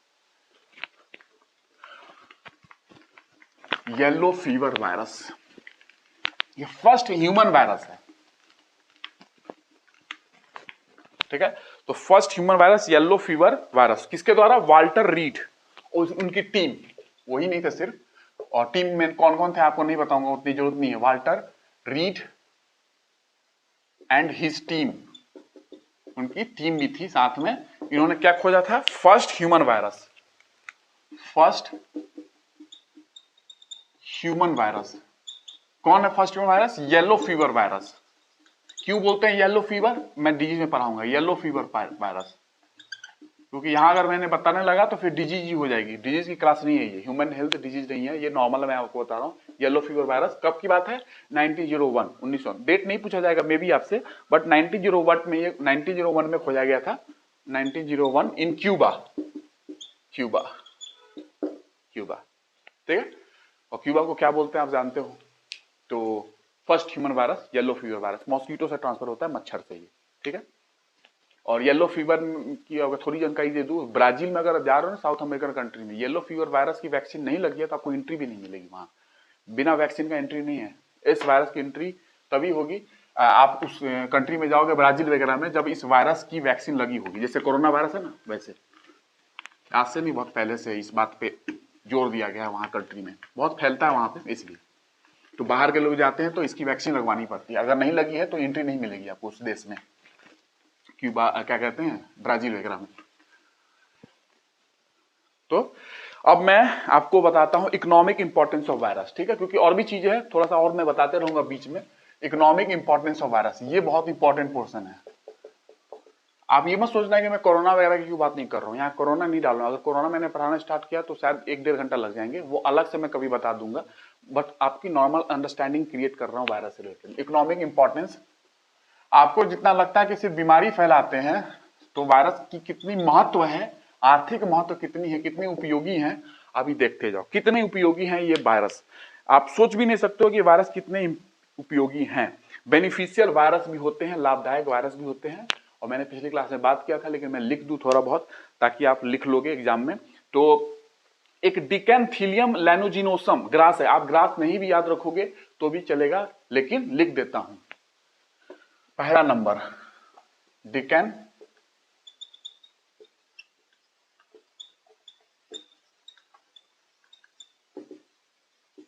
ये ग्रास है, ग्रास घास है। ये कहां मिलेगा? Yellow stone national park. कहां है yellow stone national park? US. US में कहां है? यूएस में कहां है? आपसे क्वेश्चन पूछ लिया जाए, और येलोस्टोन नेशनल पार्क, मैं पार्क वगैरह की इन्वायरमेंट इकोलॉजी में जिक्र करूंगा डिटेल में।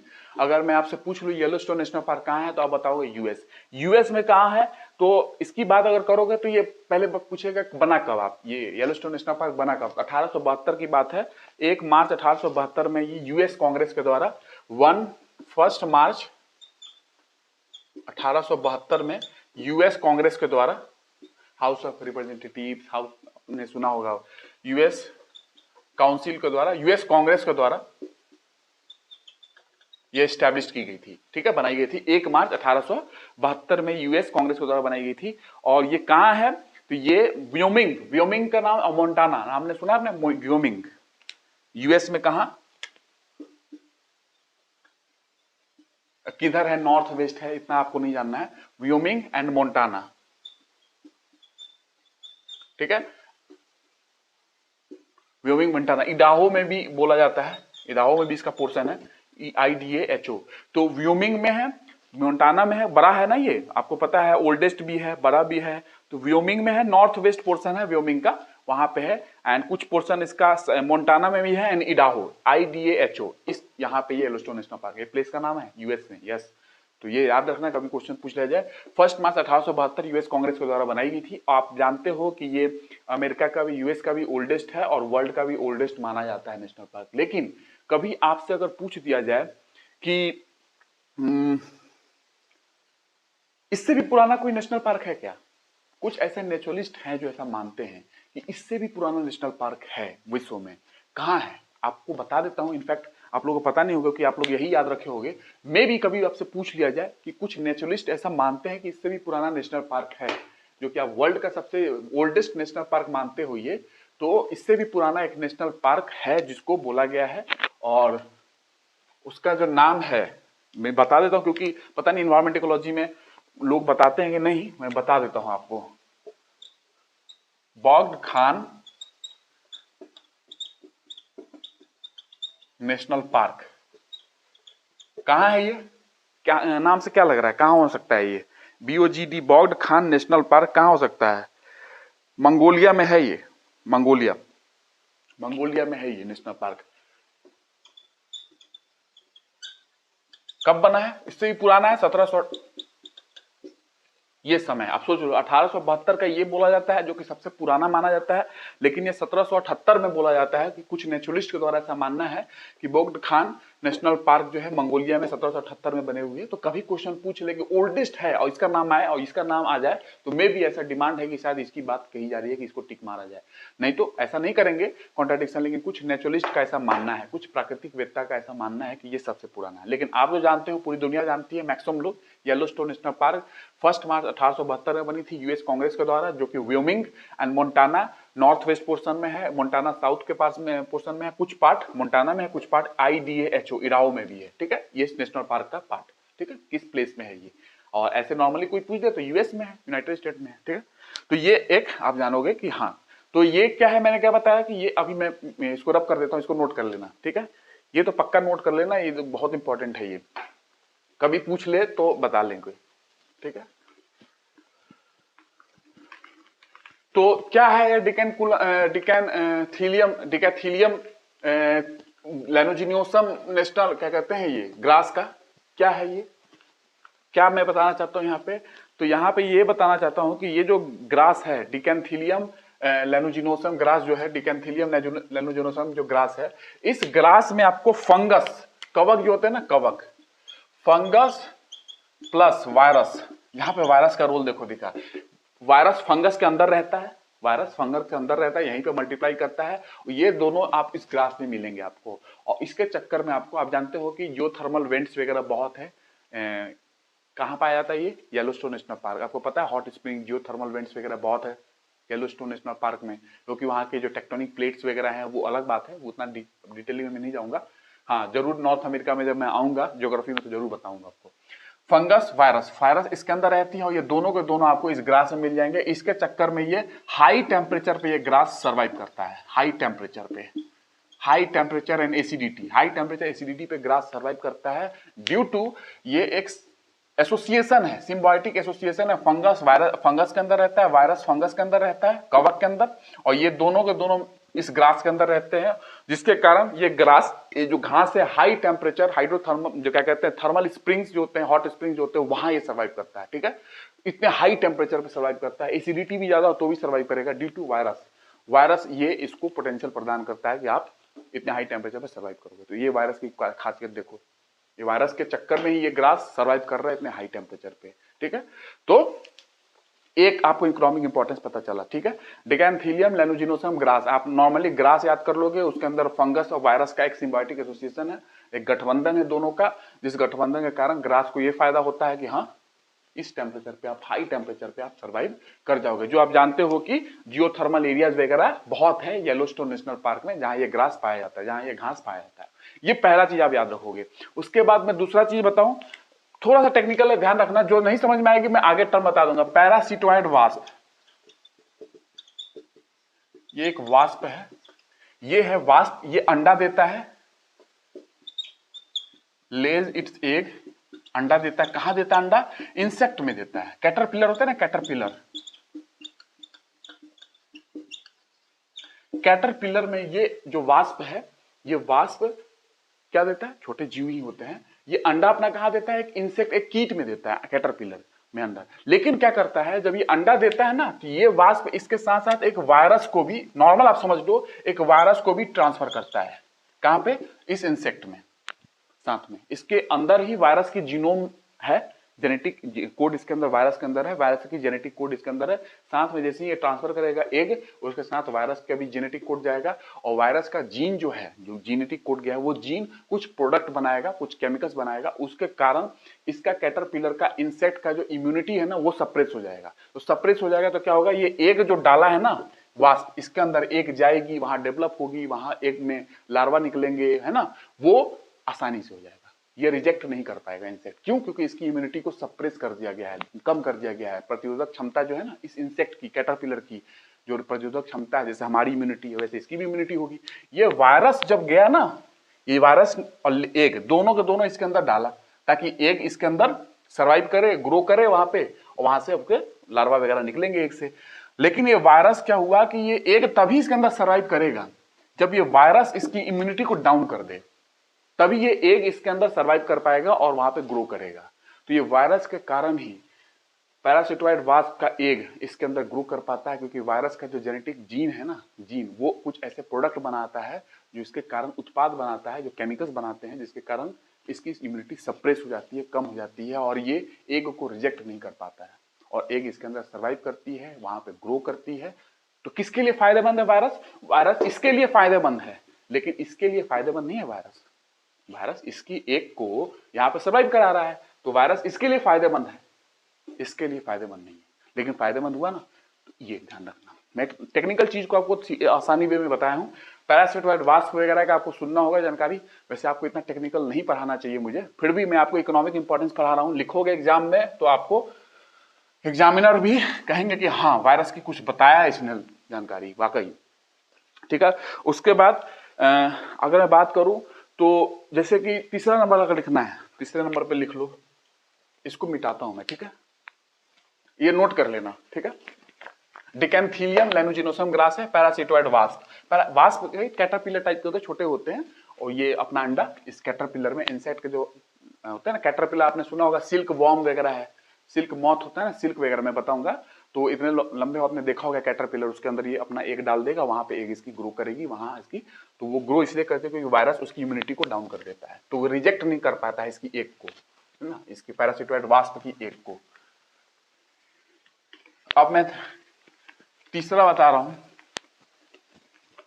मेन बता देता हूं, क्योंकि बहुत सारी चीजें, कितना अगर आपको पूरा ही जानना होगा तो मैं जब वायरोलॉजी पढ़ाऊंगा ना, तो वहां पे डिटेल में पूरी इसकी चीजें बताऊंगा वायरस की, और बट इकोनॉमिक इंपॉर्टेंस आपको उतना बता रहा हूं जितना आपके काम है, अदरवाइज मुझे 1-1.5 घंटा यही बताना पड़ जाए आपको, सिर्फ इकोनॉमिक इंपॉर्टेंस, आर्थिक महत्व क्या है वायरस की। ठीक है, तो तीसरे में अगर मैं बात करूं तो पॉलियोमा वायरस एक है, पॉलियोमा वायरस। ये पॉलियोमा वायरस जो है ना, इस वायरस से देश का, दुनिया का हर आदमी इंफेक्टेड है, इससे पॉजिटिव है, बोलते हैं ना कोरोना पॉजिटिव, इससे पॉजिटिव है, लेकिन ये हमें हानिकारक नहीं है। आप जब 10 साल के होंगे ना, 10 साल के, तो ये वायरस को आप अपने घर से किसी से भी मम्मी से, पापा से, किसी से भी, अपने कजिन से, भाई बहन, चाचा चाची, कहीं से भी ये वायरस आपको अंदर आ जाएगी जब आप लगभग 10 साल के होते हो, 10 साल के, ठीक है। और ये वायरस डिफरेंट डिफरेंट टाइप्स के वायरस इसी में, जैसे कोरोना वायरस है ना, डिफरेंट डिफरेंट, उसी के अंदर डिफरेंट डिफरेंट वायरस के वायरस पूरी दुनिया में ये हैं और हर कोई इससे पॉजिटिव है, हर किसी के पास ये बीमारी नहीं करते, नुकसान नहीं पहुंचाते। तो इससे क्या हो सकता है, इससे आप ऐसा कर सकते हो कि आउट ऑफ अफ्रीका थ्योरी का नाम आपने सुना होगा, out of Africa theory, out of Africa theory, और बाकी डिटेलिंग ज्योग्राफी में, जहां से माना जाता है कि यहीं से मानव जो है बाहर निकले हैं और बाकी जगह फैल गए, सारे जगह, सारे कॉन्टिनेंट में जाके फैल गए वो, ठीक है, इसी अफ्रीका से। तो आप पॉपुलेशन को ट्रेस कर सकते हो, पॉपुलेशन मूवमेंट जो हुई है ना यहाँ से, पॉपुलेशन मूवमेंट, उसको ट्रेस कर सकते हो इस वायरस से। हर किसी के पास ये वायरस है बॉडी में, तो इस वायरस को देखते हुए आप हर किसी का पॉपुलेशन ट्रेस कर सकते हो, पॉपुलेशन जो कैसे कैसे मूव की अलग अलग कॉन्टिनेंट में, आप ट्रेस कर सकते हो पॉपुलेशन मूवमेंट को ये वायरस के जरिए। और ऐसा किया गया है, और एग्जैक्ट जैसे आउट ऑफ अफ्रीका थ्योरी में बताया जाता है कि कहां कहां गए, इस वायरस को ट्रेस किया गया लोगों के अंदर, क्योंकि वायरस तो है ही लोगों के अंदर, तो सेम लगभग ये जानकारी मिली जैसे कि original out of Africa theory में बताया जाता है। तो ये आप पॉपुलेशन मूवमेंट को ट्रेस कर सकते हो, क्योंकि हर आदमी दुनिया का इससे पॉजिटिव है, हर किसी के पास ये वायरस आपको मिल जाएगी, बोले 10 साल में आप लगभग इससे इन्फेक्टेड हो जाते हो, ठीक है। अपने घर में किसी से भी पर्सन से, आपके जो बड़े हैं वो इनसे इन्फेक्टेड हैं, आप जैसे 10 साल के आसपास हो गए लगभग, आपको भी इन्फेक्शन हो जाएगी, इससे आप पॉजिटिव हो जाओगे पॉलियोमा वायरस के। और इसके आधार पे हम लोग क्या करते हैं, हम लोग क्या करते हैं, इसके आधार पर पॉपुलेशन मूवमेंट को ट्रेस करते हैं। आउट ऑफ अफ्रीका थ्योरी का एग्जांपल मैंने दिया, ठीक है।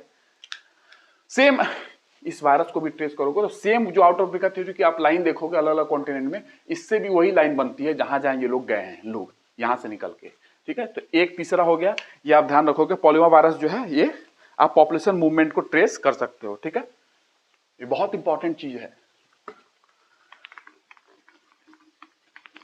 आउट ऑफ अफ्रीका थ्योरी की जब बात करोगे ना, तो ये सब वायरस का नाम यूज कर लो, कितने फायदेमंद। देखो आप पॉपुलेशन मूवमेंट, कहां से इंसान कहां चला, अफ्रीका से कौन से कॉन्टिनेंट में गया, north America, south America, Europe में, ऑस्ट्रेलिया में, एशिया में, कहां कहां मूव किए, आप इस वायरस से ट्रेस कर सकते हो, क्योंकि ये वायरस हर किसी के शरीर में है, पॉजिटिव है हर कोई, ठीक है। अब मैं चौथा बताता हूं। चौथे में अगर मैं बताया तो आप वायरस को एक जीव जो विकास है ना, इवोल्यूशन के में आप इसका यूज कर सकते हो, वायरस का यूज कर सकते हो, कनेक्टिंग लिंक मान सकते हो लिविंग एंड नॉन लिविंग का। तो वायरस इज ए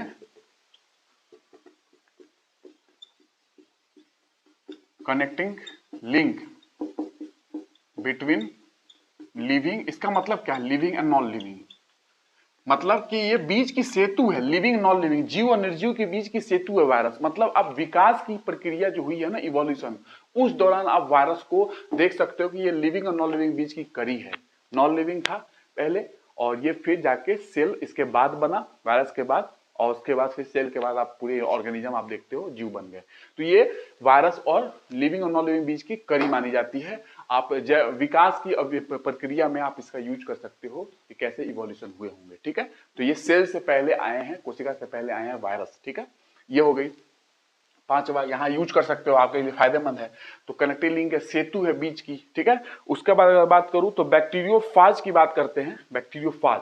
तो बैक्टीरियोफाज जो होते हैं वायरस, ये भी एक वायरस मैंने बताया भी था, बैक्टीरियोफाज, ये एमपीपीएससी में आया भी था 2015-16 में। क्या है ये वायरस, तो वो वायरस जो बैक्टीरिया को इन्फेक्ट करते हैं, बैक्टीरिया को मारते हैं, बैक्टीरिया को प्रभावित करते हैं, बैक्टीरिया को प्रभावित करते हैं, इसलिए नाम है बैक्टीरियोफाज, बैक्टीरिया को खा जाए, ठीक है। ये आया भी था क्वेश्चन, ठीक है, एमपीपीएससी में 2015-16 में। तो बैक्टीरियोफाज जो है, बैक्टीरियोफाज वायरस जो है, आप बैक्टीरिया के स्ट्रेन को पता करने के लिए, प्रभेद, बैक्टीरियल स्ट्रेन्स को, प्रभेद होते हैं ना, प्रभेद पता करने के लिए आप यूज कर, अलग अलग बैक्टीरिया के जो स्ट्रेन्स हैं उनकी पता में आप यूज करने में, उसको पता लगाने में आप इसका यूज कर सकते हो। तो ये भी एक है कि आप वायरस का यूज यहां भी कर सकते हो, वायरस को आप यूज कर सकते हो बैक्टीरियोफाज स्ट्रेन्स पता करने में, ठीक है। तो ये बैक्टीरियोफाज यानी वायरस का यूज हो गया, ठीक है। और वायरस आपके एग्जाम में आया भी था, ये क्या होते हैं, तो ये बैक्टीरियोफाज बैक्टीरिया को खा जाते हैं, बैक्टीरिया को मार डालते हैं। बैक्टीरियोफाज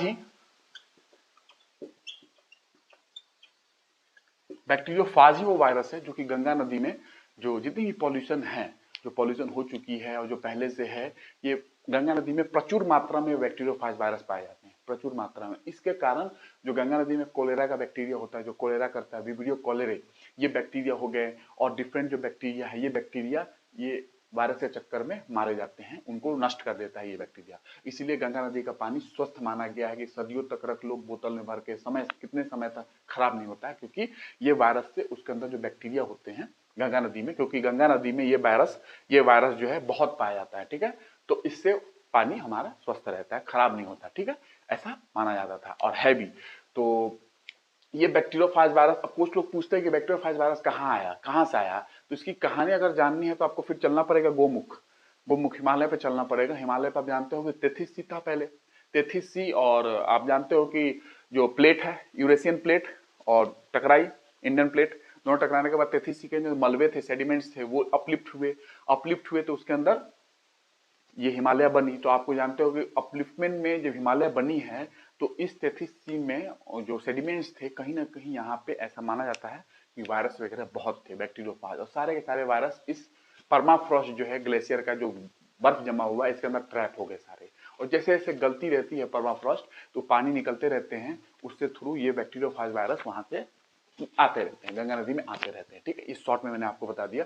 और कहीं कहीं ट्रेस एलिमेंट भी बोला जाता है कि ट्रेस एलिमेंट कुछ पाए जाएंगे आपको, ट्रेस एलिमेंट, हैवी एलिमेंट्स भी, ट्रेस एलिमेंट भी। ट्रेस एलिमेंट का मतलब होते हैं जैसे कि आप ग्लेशियर फ्लोर होते हैं, जैसे कि वहां से अगर नदी चल रही है तो क्या कहते हैं, चट्टान को काटेगी ना, रॉक को काटेंगे ना, पहाड़ से आ रही है तो उसमें छोटे छोटे कण बन जाते हैं, ट्रेस एलिमेंट्स वहां पे होते हैं। वो ट्रेस एलिमेंट भी किसी बैक्टीरिया के ग्रोथ को गंगा नदी के पानी में रिड्यूस करते हैं, ग्रो नहीं करने देते हैं, ठीक है।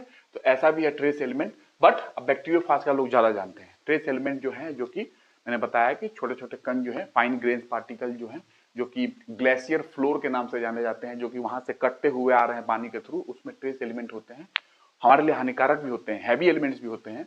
वो ट्रेस एलिमेंट भी रिस्पॉन्सिबल में भी हैं कि बैक्टीरिया वायरस के ग्रो पानी में, गंगा नदी के पानी में ना करे, ठीक है। तो बैक्टीरियोफाज है ट्रेस एलिमेंट, ठीक है। इसके चक्कर में आपकी बैक्टीरिया पानी जो है गंगा नदी की वो अच्छी रहती है।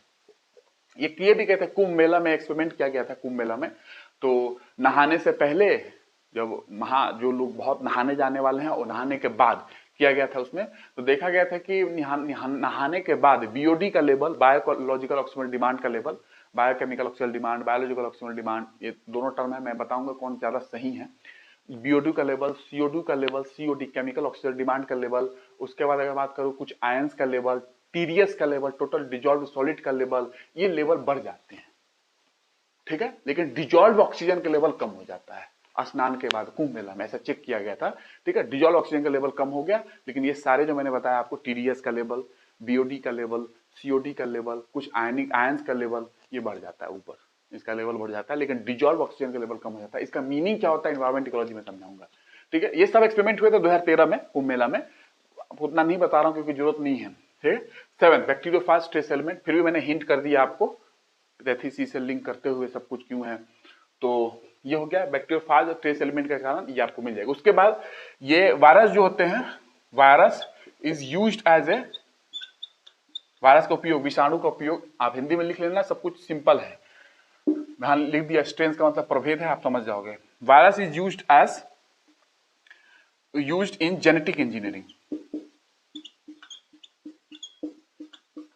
जेनेटिक इंजीनियरिंग में, एंड ट्रांसजेनिक प्लांट, क्या है मतलब बताता हूं। ट्रांसजेनिक प्लांट में क्यों यूज किए जाते हैं, एज ए वेक्टर, वेक्टर की तरह यूज किए जाते हैं। कुछ जीन्स को वायरस के अंदर डाल के और प्लांट्स के अंदर एंट्री करा दिए जाते हैं, तो वेक्टर की तरह काम होते हैं। जैसे आपने एडिनो वायरस का यूज सुना होगा, एडिनो वायरस से कोरोना वायरस की दवा बनी है, वैक्सीन बनी है, तो एडिनो वायरस वेक्टर की तरह यूज हुआ, कोरोना वायरस की दवा उससे बनी है, एडिनो वायरस से, ठीक है। तो ये हो गया एक जानकारी, तो मैंने एक एग्जाम्पल भी दे दिया। तो आप जेनेटिक इंजीनियरिंग में, ट्रांसजेनिक प्लांट्स में, जीन अभियांत्रिकी में, ट्रांसजेनिक प्लांट्स में वेक्टर की तरह, वाहक की तरह वायरस को यूज कर सकते हो। उसके अंदर जीन डालोगे और जीन डाल के किसी प्लांट के अंदर आप जो चाहते हो, बायोटेक्नोलॉजी वाली कहानी आप सुने होगे, कुछ नहीं सुने हो तो मैं डिटेलिंग में बायोटेक्नोलॉजी में पढ़ाऊंगा, वो ऐसा यूज कर सकते हैं, वाहक की तरह वायरस का यूज, ठीक है। एक ये हो गया 7 नंबर। और सुनो, तो जेनेटिक इंजीनियरिंग और ट्रांसजेनिक प्लांट्स में आप यूज कर सकते हो वायरस को एज ए वेक्टर, मतलब वाहक के रूप में, ठीक है। ये हो गया।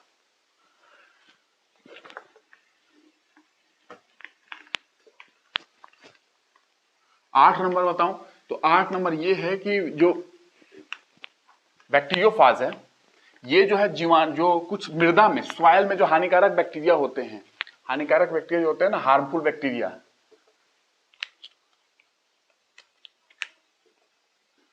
हार्मफुल बैक्टीरिया सॉइल में, मिट्टी में, उसको किल करने का काम करते हैं हार्मफुल बैक्टीरिया को। तो बायोलॉजिकल कंट्रोल में भी यूज किया जा सकता है वायरस। वायरस यूज्ड एज, और मृदा की उर्वरता बढ़ा सकते हैं। Virus is used as biological control, ये 8 नंबर है, बायोलॉजिकल कंट्रोल, ठीक है। To increase the fertility of soil, उर्वरता भी बढ़ाती है, ठीक है। तो जो हानिकारक बैक्टीरिया है, जीवाणु है सॉइल के अंदर, उसको किल करने का भी काम वायरस करता है, बैक्टीरियोफाज, ठीक है। उसके बाद 9 नंबर, अगर ब्लू ग्रीन अलगी, नील हरित शैवाल, जो देखोगे पानियों में पूरा फैल जाते हैं, ठीक है, नील हरित शैवाल, काई वगैरह जो आप चले, अलगी काई का एक रूप है।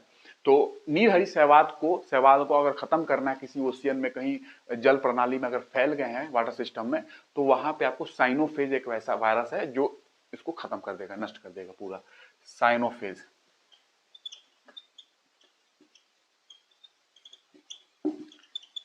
है ना, यूज किए जाते हैं, यूज टू रिमूव नील हरित शैवाल, लिख लेना, ब्लू ग्रीन अलगी बोलते हैं, साइनोबैक्टीरिया के नाम से भी जाने जाते हैं, ब्लू ग्रीन अलगी और साइनोबैक्टीरिया, और साइनोबैक्टीरिया और सियानोबैक्टीरिया, कुछ भी बोलो, ठीक है। तो साइनोबैक्टीरिया को रिमूव क्या कहते हैं, रिमूव करने के लिए, ब्लू ग्रीन अलगी, नील हरित शैवाल को रिमूव करने के लिए साइनोफेज का यूज किया जाता है। कहीं भी जल प्रणाली में, समुद्र में, तालाब में अगर फैल चुका है तो उसको ये नष्ट कर देता है, साइनोफेज, ठीक है। ये 9 नंबर हो गया आपको जानकारी। उसके बाद बैक्टीरिया जो है वो हार्मफुल बैक्टीरिया से आपने हटा दिया, गंगा नदी से बैक्टीरिया के, वायरस के थ्रू आपने गंगा नदी को साफ किया, वायरस के थ्रू आपने क्या कहते हैं, साइनोफेज बैक्टीरिया, वायरस के थ्रू आपने नील हरित शैवाल को हटाया आपने। उसके बाद आपने क्या किया कि हार्मफुल बैक्टीरिया जो मृदा में होते हैं उसको आपने हटाया वायरस के थ्रू। सारे इकोनॉमिक इंपॉर्टेंस है, ठीक है, आर्थिक महत्व है, ठीक है। Greatest biodiversity on earth, greatest biodiversity on earth, earth पे अगर सबसे ज्यादा बायोडाइवर्सिटी की बात करोगे तो वायरस की ही नाम आएगी, ठीक है। तो ग्रेटेस्ट बायोडाइवर्सिटी ऑफ अर्थ, इसका फायदा क्या है, ड्राइव करते हैं बायो जियोकेमिकल साइकिल, जैव रासायनिक भू चक्र, मे बी 9th नंबर है ना ये, ग्रेटेस्ट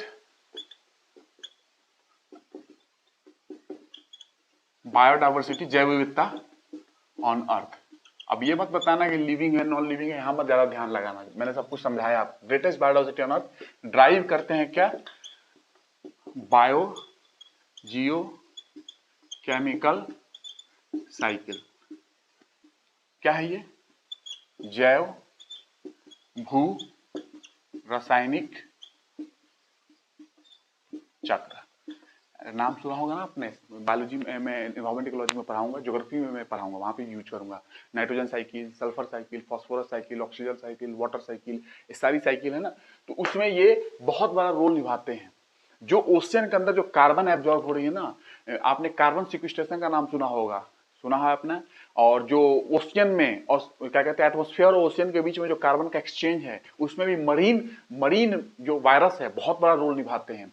ओशियन फीडबैक सिस्टम जो होती है, ओशियन में फीडबैक सिस्टम है ना, कि कितना CO2 एब्जॉर्ब हुआ, कितना बाहर CO2 एब्जॉर्ब, कितना बाहर एटमॉस्फेयर में, ये जो फीडबैक सिस्टम है ओशियन एटमॉस्फेयर का, उसमें भी बहुत बड़ा रोल निभाते हैं मरीन वायरसेस, ठीक है।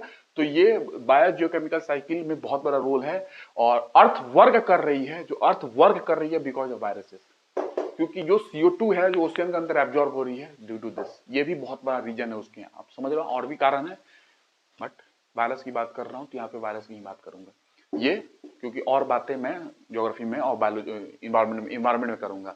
ड्राई बायोजियोकेमिकल साइकिल ये करते हैं, आपको जितने भी पानी में आप देख रहे हैं ना, वो जो वायरस हैं वो CO2 का एब्जॉर्ब कराते हैं ओशियन के अंदर, ठीक है।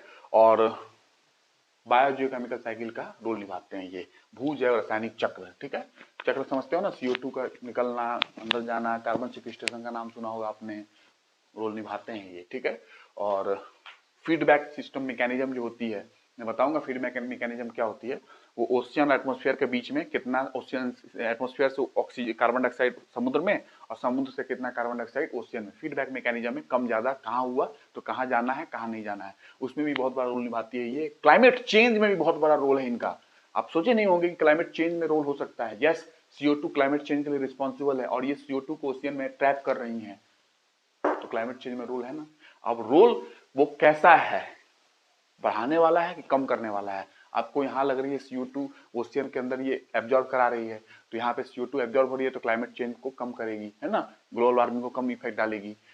लेकिन कहीं ऐसा भी तो रोल नहीं है कि कहीं क्लाइमेट चेंज को बढ़ा रही हो, जो बढ़ावा दे रही हो। तो वो चीजें मैं आपको क्लाइमेट चेंज में और डिटेल में बताऊंगा। बट ये भू जैव रासायनिक चक्र में निर्माण आपको यूज आती है, काम करती है, और अर्थ जो वर्क कर रही है, virus is main reason. Virus बहुत बड़े रीजन है, आप समझ जाओ। आप जिसको वायरस को बोलते हो ना खराब खराब, बीमारी भी करते हैं तो फायदे भी देख लो कितने हैं। ठीक है, ये हो गया। और मैंने बताया था कि वायरस का यूज आप वेक्टर की तरह यूज कर सकते हो, वैक्सीन बनाने में यूज होती है। एडिनो वायरस का मैंने बात किया था, एडिनो वायरस है ना। एडिनो वायरस से क्या होता है बीमारी, अगर किसी को पता हो तो बता देना लिख के कि एडिनो वायरस से कौन सी बीमारी होती है वायरस की। ठीक है, और वायरस जो है एक बहुत ही इमेजिंग सिस्टम है, बहुत ही। इससे क्या फायदा है पता है वायरस से? आप किसी होस्ट सेल में कहीं गया वायरस, तो वायरस आप किसी भी होस्ट सेल में, किसी बॉडी में countless number of cellular processes को स्टडी कर सकते हो। किसी बॉडी में अगर वायरस है तो वायरस की सहायता से सेलुलर प्रक्रिया जो हो रही है, कोशिकीय अभिक्रिया प्रक्रियाएं जो हो रही है बॉडी के अंदर, वायरस की मदद से स्टडी कर सकते हो। सोचो, वायरस की मदद से तो कितने फायदेमंद है यहाँ पे कि आप सेलुलर प्रोसेसेस, जितनी असंख्य सेलुलर प्रोसेसेस हो रही हैं, आप उसकी स्टडी वायरस की मदद से किसी भी होस्ट सेल में कर सकते हो, किसी भी बॉडी में कर सकते हो जहां वायरस है, गया है या आपने डाला है, तो वो कर सकते हो। तो आप ये पूरा कर सकते हो। उसके बाद जितने भी सेलुलर पाथवे है, सेलुलर पाथवे, डीएनए सिंथेसिस की बात करोगे तो डीएनए सिंथेसिस जो हुई थी ना, डीएनए सिंथेसिस, ये पहली बार इसको फिगर आउट किया गया था वायरस की यूज से। डीएनए सिंथेसिस की जो डीएनए सिंथेसिस, संश्लेषण, इसको फर्स्ट टाइम फिगर आउट किया गया था वायरस की हेल्प से। आप सोचो, डीएनए सिंथेसिस जो है वो पहली बार फिगर आउट किया गया था वायरस की हेल्प से। Structure of mRNA, structure of mRNA भी पहली बार, एमआरएनए मैसेंजर आरएनए की बात कर रहा हूं, पहली बार फिगर आउट किया गया था, मालूम किया गया था वायरस की हेल्प से। सोच लो, यानी कि बहुत ही अमेजिंग सिस्टम है virus to study the cellular mechanism, cellular processes inside the host cell. किसी बॉडी के अंदर आपको स्टडी करनी है number of cellular processes like DNA synthesis, और उसके बाद एमआरएनए का सिंथेसिस होता, उसके बाद और कैसे कैसे प्रक्रियाएं हैं बॉडी के अंदर सेलुलर प्रोसेसेस हो रही हैं, नंबर ऑफ सेलुलर प्रोसेसेस आप वायरस के थ्रू स्टडी कर सकते हो। कितनी बड़ी इमेजिंग सिस्टम है ये कि आपको इतनी चीजें प्रदान कर रहा है आपको स्टडी करने के लिए, बॉडी की जानकारी आपको निकालने के लिए, बॉडी में क्या कैसे कैसे प्रक्रियाएं हो रही हैं, रिएक्शंस हो रही हैं, प्रोसेसेस हो रही हैं, आप वायरस के थ्रू स्टडी कर सकते हो बॉडी को। ठीक है, तो ये आप समझ चुके हो कि पूरी 10 नंबर मैंने बता दिया, और भी बताया जा सकती है, बट मेरे हिसाब से आप इतना ही रखो, मोर देन सफिशिएंट है। और भी चीजें जो होंगी तो धीरे धीरे मैं आपको देते रहूंगा, और क्या हो सकती है। अब नेक्स्ट क्लास में मैं बात करूंगा और भी चीजें। बैक्टीरियोफाज की मैंने बात नहीं की। बैक्टीरियोफाज अगर बताऊं तो पूरे दुनिया के जो वाटर है, पूरे दुनिया का पानी ले लो, मरीन पानी ले लो, कोस्टल ले लो, रिवर ले लो, सी ले लो, पॉन्ड ले लो, लेक ले लो, पूरे दुनिया का पानी में एस्टिमेशन किया गया है कि 10 टू द पावर 30 बैक्टीरियोफाज हैं। वही बैक्टीरियोफाज जो मैंने इतने समय से बात किया है, जो बैक्टीरिया को मारता है। ठीक है, 10 टू द पावर 30 बैक्टीरियोफाज है। ठीक है, और एक बैक्टीरियोफाज का जो वजन होता है वो 10 टू द पावर -15 ग्राम होता है। मतलब कि एक फेम्टोग्राम, फेम्टोग्राम का मतलब होता है, फेम्टो मतलब क्या होती है, 10 टू द पावर -15, तो एक फेम्टोग्राम होती है एक वायरस का वजन बैक्टीरियोफाज का। ऐसे कितने वायरस है पूरे वर्ल्ड के वाटर में, पूरे पानी में कितने हैं, दुनिया के पूरे पानी में 10 पावर 30। एक का वजन इतना, एक का वजन इतना, तो मल्टीप्लाई कर लो कितना वजन होगा पूरा। एक का वजन इतना, तो इतने वायरस हैं पूरे, तो 10 पावर 30 इंटू 10 - 15, ये पूरे बैक्टीरियोफाज का वजन आ जाएगा। और ये जो बैक्टीरियोफाज का वजन है पूरे पृथ्वी पे, जो हाथी है ना, हाथी के वजन से भी 1000 टाइम्स ज्यादा है इनका वजन, इनका बायोमास। बैक्टीरियोफाज का बायोमास जो एलिफेंट है, टोटल एलिफेंट्स को ले लोगे तो उनसे 1000 फोल्ड ज्यादा होगा इनका बायोमास बैक्टीरियोफाज का, क्योंकि 10 पावर 30 पूरे हैं वाटर में, वर्ल्ड के वाटर में, दुनिया के पानी में। एक का वजन इतना है, मल्टीप्लाई करोगे जितना बायोमास निकल के आएगा क्योंकि ये नंबर है, ये मास है, उसका द्रव्यमान है। जितना बायोमास निकल के आएगा वो पूरे दुनिया के जो एलिफेंट्स हैं उनके उनसे उनसे भी 1000 टाइम्स ज्यादा निकल के आएगी इनका मास, बैक्टीरियोफाज का। उसके बाद अगर बात करूं तो इतने जो वायरस हैं, ये जो वायरस है, इन वायरस का अगर तुम बैक्टीरियोफाज की बात कर रहा हूं, इनका हेड होता है, इनका टेल होता है, ठीक है। नॉर्मली वायरस में हेड टेल नहीं मिलते हैं, बट इसमें मिलता है हेड टेल। हेड टेल होता है, हेड से टेल अगर लंबाई जोड़ोगे पूरा, और इतने वायरस 10⁻30 वायरस है, इतने वायरस को जोड़ोगे तो 100 मिलियन लाइट ईयर लंबाई आएगी। 100 मिलियन लाइट ईयर, सोचो 100 मिलियन लाइट ईयर की लंबाई आपको मिल जाएगी। 10⁻30 फेजेस को आप जोड़ोगे तो 10⁻30 फेजेस को जोड़ोगे ना तो 100 million light year, 100 million light year, 100 million light year. 1 million light year में कितना किलोमीटर होता है? 9 trillion kilometre. 1 million light year में कितना किलोमीटर होता है? 1 लाइट ईयर में कितना किलोमीटर होता है? 9 मिलियन किलोमीटर। नॉर्मली लगभग में 9 मिलियन किलोमीटर एक लाइट ईयर में होता है। 9 ट्रिलियन, ट्रिलियन एक्चुअली ट्रिलियन है, मिलियन नहीं है, ट्रिलियन है। 9 ट्रिलियन किलोमीटर एक लाइट ईयर में होता है, और इतने लाइट ईयर है ये, इनकी लंबाई 10⁻30 का जोड़ोगे तो सोच लो कहां से कहां पहुंच जाओगे आप, किस गैलेक्सी में घूम के आ जाओगे, इतनी इसकी लंबाई आपको निकल जाएगी, ठीक है। तो इतने लाइट ईयर, लाइट ईयर मतलब कि एक साल में प्रकाश द्वारा कितनी दूरी तय की गई है, आपको मैं बताऊंगा साइंस टेक्नोलॉजी में अच्छे से जो भी है, ठीक है। तो 9 ट्रिलियन किलोमीटर 9.46 इंटू 10⁻12 किलोमीटर आपको 1 लाइट ईयर के बराबर होती है। 9.46 इंटू 10⁻12 किलोमीटर ये 1 लाइट ईयर है, और इतने बैक्टीरियोफाज है। एक बैक्टीरियोफाज से लेते हुए इतने पूरे बैक्टीरियोफाज को जोड़ोगे लंबाई तो इतना लंबाई है 100 मिलियन लाइट ईयर, और एक लाइट ईयर होता है 9.12 इंटू 10⁻12 किलोमीटर, ठीक है। तो 9.46 इंटू 10⁻12 किलोमीटर ये 1 लाइट ईयर के बराबर होती है। 46 इंटू 10⁻12 किलोमीटर एक लाइट ईयर है, और इतने कितने light year? 100 million light year आपको इसकी लंबाई है बैक्टीरियोफाज की। 10⁻30 है ना पूरे वर्ल्ड वाटर में, पूरे को जोड़ोगे लंबाई तो इतना आएगा, और एक लाइट ईयर इतने के बराबर होती है, इतने किलोमीटर। 9.46 into 10⁻12 kilometre. तो सोच लो कहां से कहां आप पहुंच जाओगे, कहां से कहां पहुंच जाओगे। तो ये है नॉर्मली जानकारी। और भी चीज दी सकती है, वेल होते हैं ना, वेल में कौन से वायरस ज्यादा ग्रो करते हैं? कैलिसी वायरस, कैलिसी वायरस होते हैं जो वेल में ज्यादा ग्रो करते हैं। हम लोगों को भी प्रभावित करते हैं, एनिमल्स को भी, बट वेल को ज्यादा प्रभावित करते हैं, उनमें गैस्ट्रोएंटराइटिस कर देते हैं, बहुत सारी चीजें हैं। दुनिया बहुत बड़ी है इनफैक्ट, और जितना हो सकता है मैंने आपको बता दिया। इकोनॉमिक इंपॉर्टेंस मैंने आपको बता दी। अब नेक्स्ट क्लास में बात करूंगा एंटोमोलॉजी के बारे में, इंसेक्ट के बारे में, सिल्वीकल्चर के बारे में, सेरीकल्चर सिल्क के बारे में, अलग अलग सिल्क की वैरायटी बात करूंगा, एरी, मूंगा, टसर, कांचीवरम, अलग अलग रेयन क्या है, उसके बाद सिल्क प्रोटीन क्या है, उसके बाद अलग अलग चीजें, जितनी जानकारी आपको चाहिए उतना मैं आपको दूंगा, ठीक है। तो नेक्स्ट क्लास में बात करता हूँ। Thank you. आई होप मैंने जो समझाया आपको समझ में आई होगी, और अलग अलग वीडियोस मैं वायरस पे अलग से बनाते रहूंगा ताकि अलग अलग जानकारी आपको और मिलते रहे। कोरोना वायरस हुआ, HIV वायरस हुआ, इन चीज़ों पे मैं बताऊंगा वीडियो आपको बना के, ठीक है, कि कैसे कैसे और हो सकती है, बट वो अलग वीडियो होगी। आपको इतनी अंडरस्टैंडिंग चाहिए कोरोना की, ये सब जानकारी मैं अलग से दूंगा आपको, ठीक है। वीडियो बन जाएगी, आपको मिल जाएगी। तो नेक्स्ट क्लास में बात करता हूँ मैं। Thank you.